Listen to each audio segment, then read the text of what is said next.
Listen, analysing products for Amazon FBA does not need to be complicated. You don't need to be spending thousands of pounds a month on fancy software. You don't need to be checking 50 different criteria, and you definitely don't need to be spending hours and hours on each product. Trust me, I've been there, overthinking every product decision, wasting valuable time that I could have spent elsewhere. But after generating over £3 million in revenue and 440k in profit with Amazon FBA, I've learned that successful product research just comes to about 7 critical factors. In this video, I'm going to be sharing with you the exact 7 things that I check before investing any amount of money in any product for my Amazon store.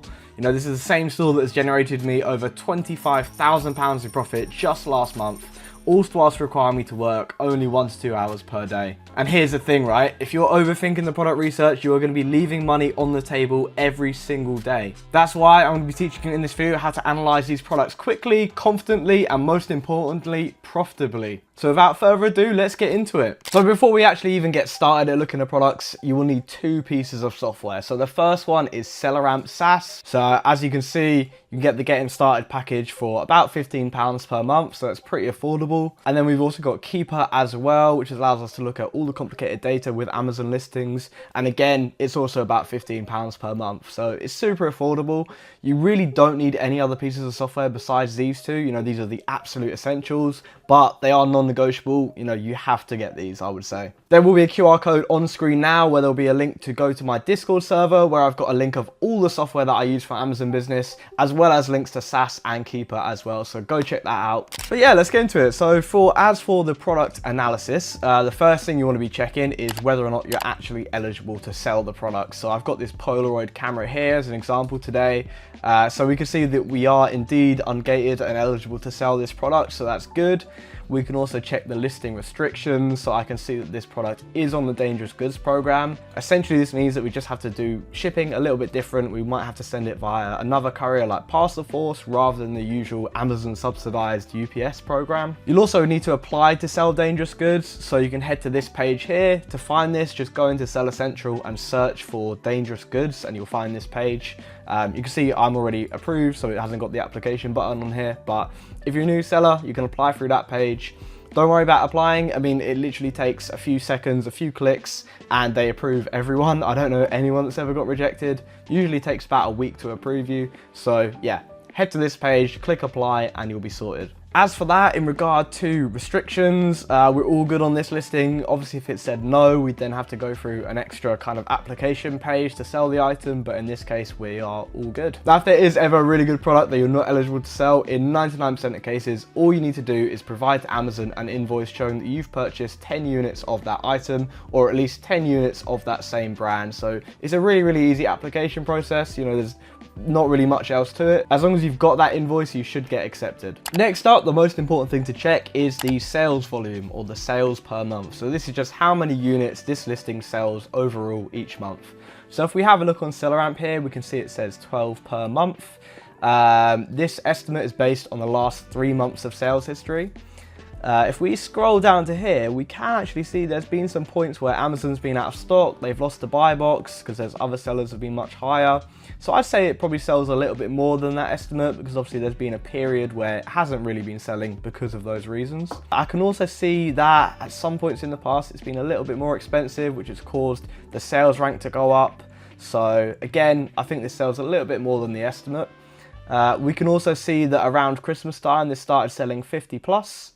Units per month. So this monthly sold chart is an amazing feature. Always go by this monthly sold chart, but you have to keep in mind it's in the past month. It doesn't necessarily mean it's currently selling that amount. We can see that the same thing happened in like summer of last year, so lots of people enjoying the sun, wanting to document it with their Polaroid cameras. So yeah, I'd say this looks like a good buy. I think it sells a little bit more than the estimate, especially given this monthly sold history. And the other thing to check, of course, is this is a variation listing. So as SAS says here, this may be shared between all variations, or it just says it's shared between all variations. But there's something that we can do to check whether that's actually true. So if we go over to the Keeper page, go to variations, and then press open in product viewer, we can then see this page here where it gives us the sales ranks for all of the individual variations. So because all these sales ranks are completely different, they're not linked together, if we went on here and they were all the same number or roughly the same number, you know, give or take a few digits, I would say this would be linked, and that would mean the sales estimate is shared across all the variations. But yeah, as I said, in this case, they are all different sales ranks. So in this case, we can assume that this sales estimate is purely for this one variation alone, this one color. And given the monthly sold as well, this is also unique to this one specific variation. So yeah, this definitely sells. I say currently probably does about 20 units per month, given that this is probably a little inaccurate because of those higher price points and the bit where Amazon's been out of stock. I say the foundation of a successful product is something that sells at least 10 to 15 times per month. Anything less than that, you're gonna really struggle to sell it. So I would say completely avoid those sort of listings. Honestly, even at the 10 to 15 mark, it's probably, you know, cutting it close. With this particular listing, though it does say 12 because of those reasons I've just explained, where I think it does sell a little bit more, I would still be happy to buy this. But if it was accurate and was just showing 12 per month, I probably would want to avoid that because it just doesn't sell that well. I think one of the biggest mistakes the new sellers make is just buying way too many units or going for listings with super low volume, you know, under the 10, 15 sales per month sort of range. At that point, you know, you're impacting your cash flow, you're increasing your storage costs that are charged by Amazon because your inventory is being stored a lot longer than it should be. In general, you only want to buy about a month's worth of stock. So if there's no competition on a listing at all, then maybe buy the amount of sales per month, but realistically, you're probably always going to have a few sellers to compete with, so buy under that. You know, when I see some listings that sell 20 times per month and there's some seller with no reviews and they've got like 100 units, I just think, who on earth has been teaching that person? Like, they obviously just don't know what they're doing, to be honest. So definitely avoid making that mistake. Now, if something doesn't meet this criteria, you know, straight away, if it doesn't sell the amount that I want it to, I will just avoid it and skip on to the next product. There's nothing else you really need to be checking at that point. If it doesn't sell, it just doesn't sell. You just got to move on to the next thing. So next up, a big deciding factor when looking at listings is the seller count. So that's the amount of other sellers competing for the buy box on that listing. So as we can see on this Polaroid camera, if we scroll down on Seller Amp, we can see we've got Amazon to compete with. We've also got this other FBA seller here who is, you know, definitely competitive because he's only a couple pounds off the buy box. Aside from that though, all of these people seem to be a lot higher in price, so I would consider them not to be competitive sellers, not really people that are gonna offer it at a competitive price, so we won't really have to compete with them. So I would say on this listing, we have 2 competitive sellers to deal with. So I'd say a good rule of thumb for deciding how many units you should get for a product, you just want to divide the monthly sales by the amount of competitive sellers plus 1.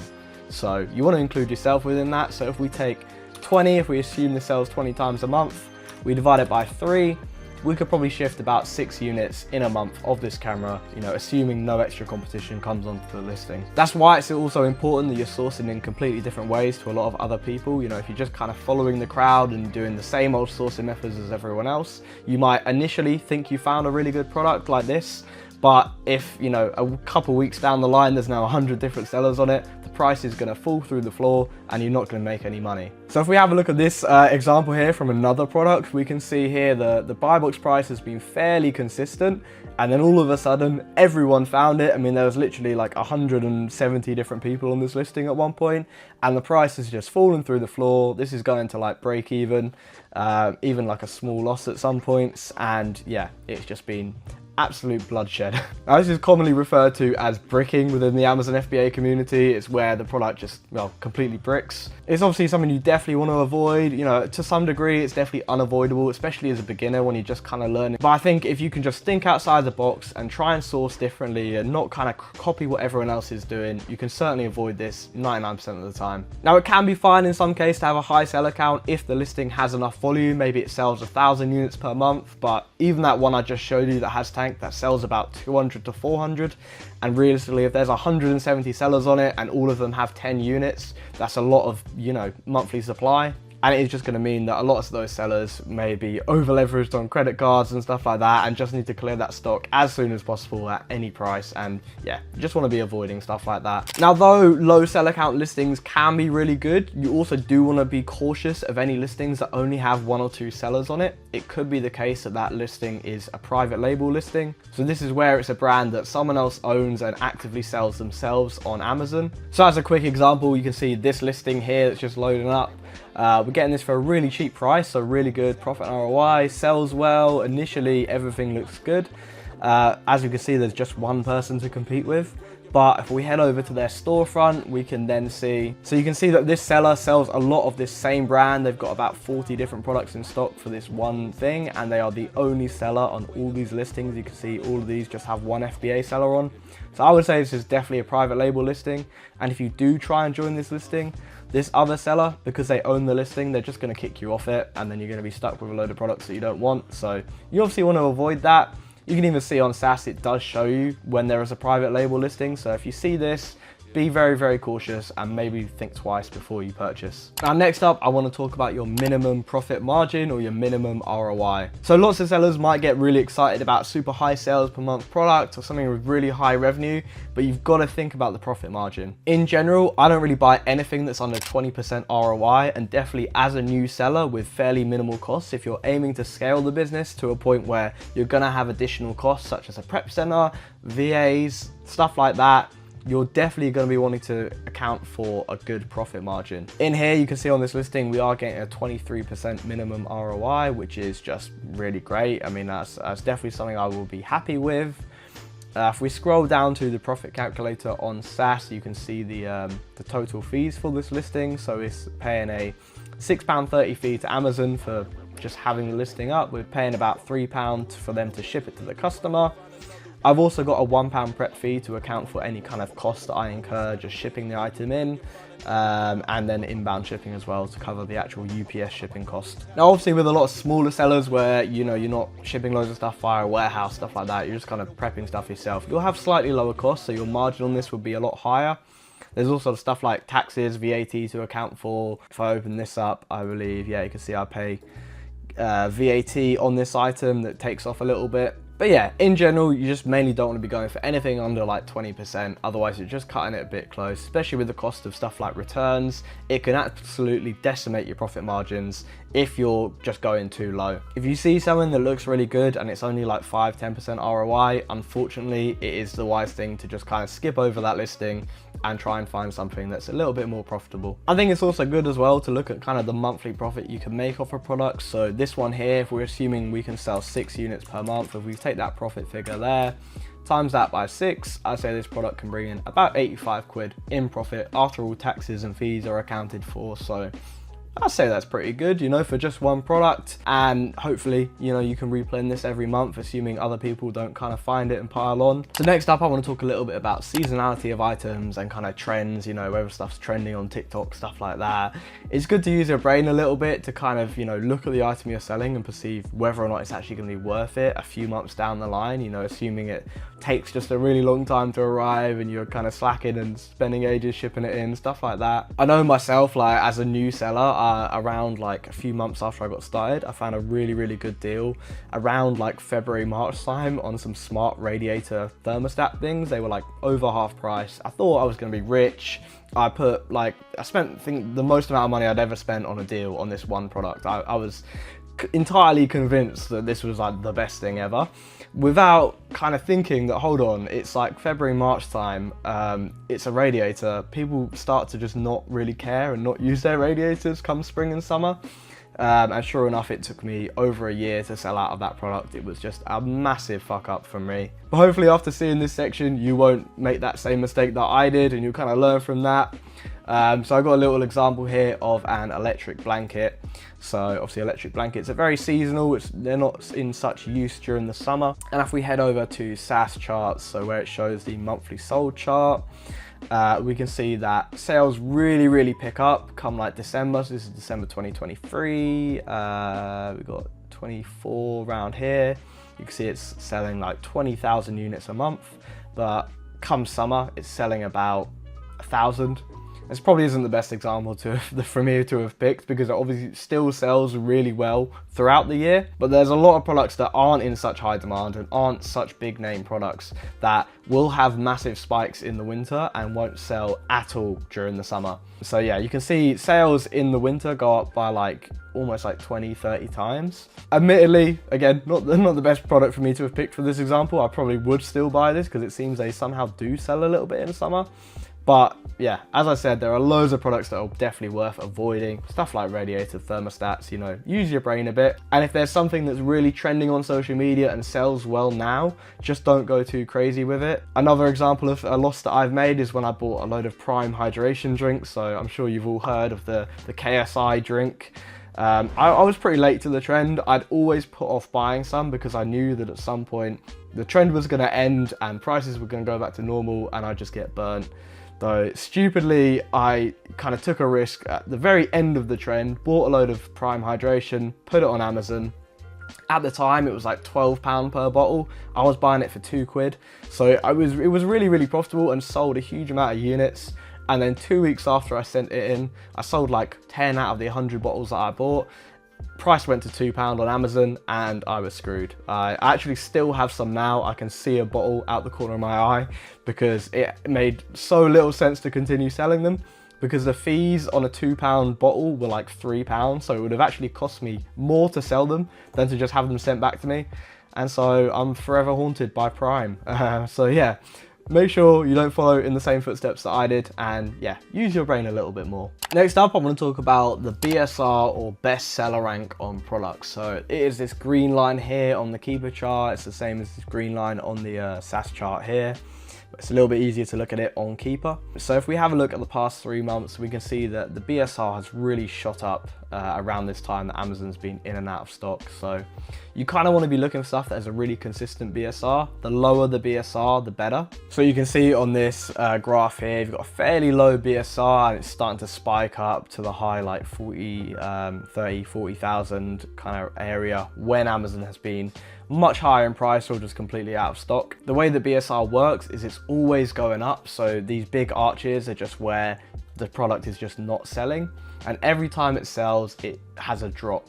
So you can see here, each time this line goes from like here to here, here to here, etc. This is when the product's actually selling. Now there will be a little bit of fluctuation, like as you can see here, where it's kind of going up and down a tiny bit, but you definitely want to be looking out for these big drops to actually know that that is definitely a sale. It's also worth keeping in mind that the BSR is a little bit delayed, so it might be a few days later than the actual price history. So just because you see a drop, like if there was one here, it's probably a sale that's actually back here. I think it's good to look at long-term trends on things. So if we have a look at the last year, we can see it has actually spiked up a fair bit lately when it's been a little bit more expensive. Obviously around Christmas, it's gone really far down. But consistently over the past year, it's been good. There's no, I mean, obviously there's a couple bits again where Amazon's been out of stock previously and the price has gone a bit higher where it has spiked up a bit.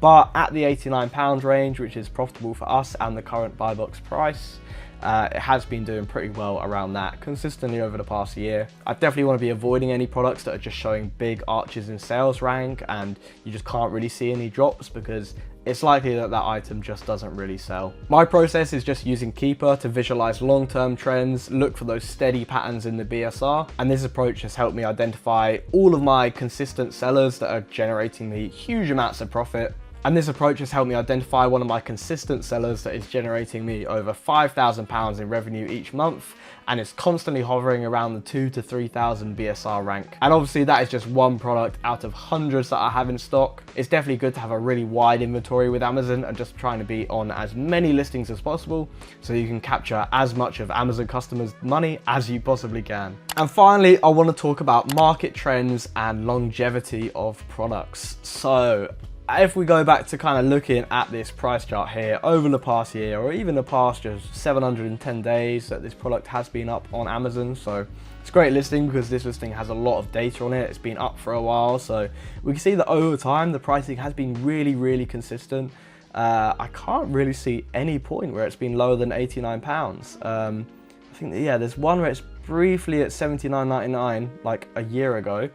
Apart from that though, it's actually one of the cheapest prices currently now, which is a good sign actually, because it means that the price isn't overinflated. If there's ever a listing you're looking at where the price is really good right now, but isn't so good, you know, in the past 3 months, I'd probably try and avoid it, because momentary kind of inflation of pricing can happen, but if it's not consistent and there's not been long-term stability, you're going to buy that product hoping to sell it at one price, and by the time it's checked into Amazon, the price is going to have changed and you'll be selling it at a loss or at a really low margin. It tends to be when there's a low amount of sellers on the listing, the price tends to go up, as is the reverse true. You know, when there's a lot of sellers on the listing, the price goes down. So it's definitely good to kind of look at all of these factors as a whole rather than kind of seeing them all separate things. Now, product price fluctuations can sometimes actually be a good thing. So if you have a look here, we've got this Shark Hoover.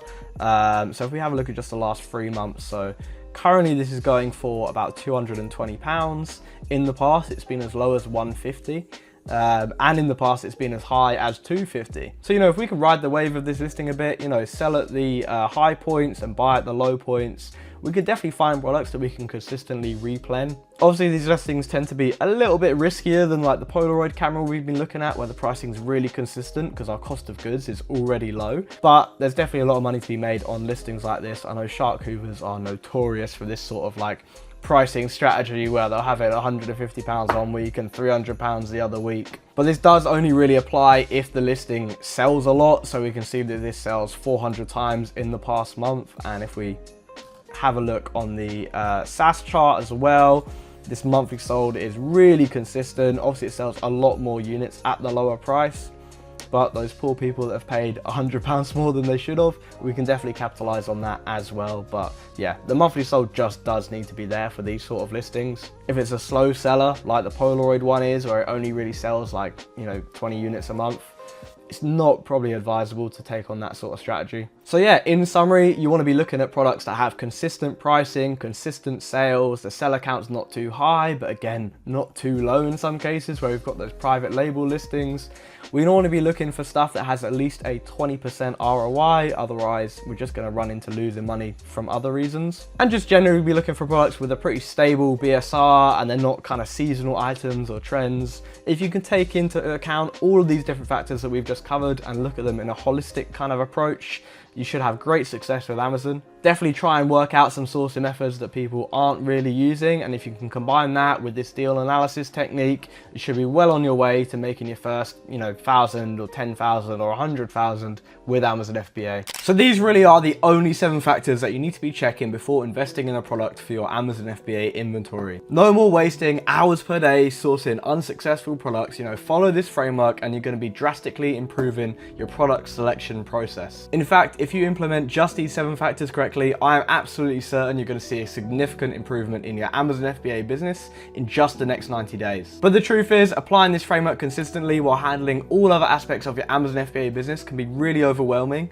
especially if you're just starting out and trying to scale. And that's why I've created the Amazon FBA mentorship program that I run, where I work with serious sellers for 6 months to transform their Amazon FBA business. Now, inside this program, you are going to be getting my complete 6-hour video course covering everything I wish I knew in the first year. You're going to get one-to-one calls with discussing your Amazon FBA business and the specific challenges that you are struggling with. You're also going to be getting access to weekly group coaching sessions where I'm going to be teaching you my secret sourcing techniques and showing you all of the products that I've bought over the past week. And if that wasn't good enough, you're also going to be getting access to my exclusive expert leads channel with high profit, fast selling products that you can purchase with just a few clicks. Now, I've helped tons of different sellers go from struggling to source profitable inventory to making absolutely bank using these exact strategies.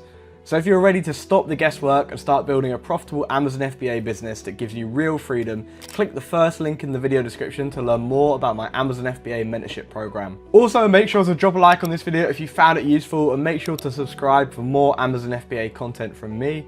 And finally, if you did enjoy it, click here to check out my free Amazon FBA sourcing guide so you can find products to analyze just like I showed you in this video.